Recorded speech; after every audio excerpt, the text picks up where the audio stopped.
बाग में ऐसा खिला, खिलकर न जिसे मुरझाना पड़ा, विधि का यह अटल विधान बना, जिसे आना पड़ा उसे जाना पड़ा।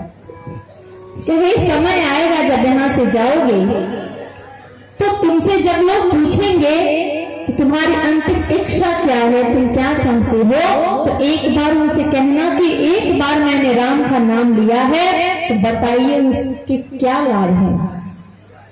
जब समय आया, मृत्यु हुई, गया, यमराज के दूत लेके चले, तो सर्वप्रथम कहाँ ले गए उसको?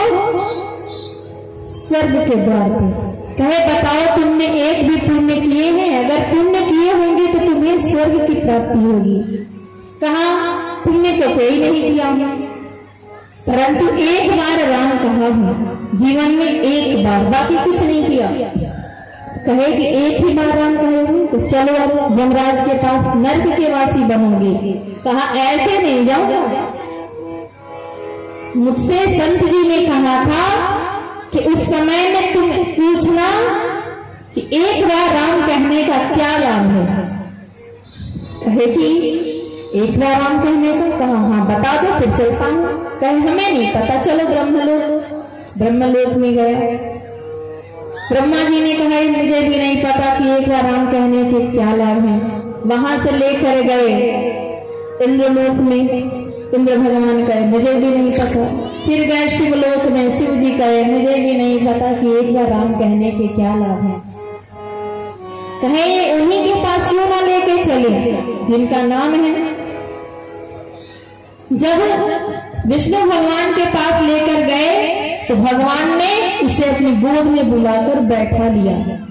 जमदूत कहे कि सरकार ये पूछ रहा है कि एक बार राम कहने का क्या लाभ है, तो हम लोग आपसे जानना चाहते हैं कि एक बार राम के उच्चारण का कितना लाभ है। भगवान कहे कि देखिए मैं भी ये नहीं जानता, परंतु इतना जानता हूँ कि एक बार राम कहने का लाभ इसको यही मिला है कि आज ये मेरी गोद में बैठा है।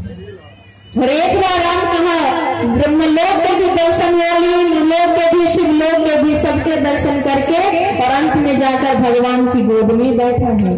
भगवान कहे कि यही तो लाभ है कि अगर एक बार भी किसी भी प्रकार भाव कुभाव अनर्थ आलसहु नाम जपत मंगल दिशि दसहु। अगर किसी भी प्रकार भगवान का नाम जपे तो दसों दिशाओं में मंगल ही मंगल करता है।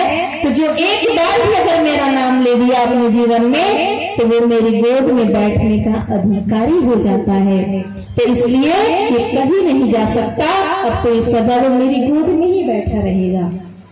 तो सोचिए कि जिसने एक बार राम का नाम लिया और उसको भगवान अपनी गोद में बैठा लिए, अगर हम नित्य प्रतिदिन नहीं पूरे दिन गृहस्थी का पालन करते हुए क्षण मात्र भी अगर प्रेम से भगवान को भजे तो हमें उसका कितना पुण्य मिलेगा। तो इसीलिए प्रेम से हमेशा भगवान का नाम जपिए, क्योंकि ये राम जी का नाम देखिए बार बार आपसे कहा जाता है कि राम नाम से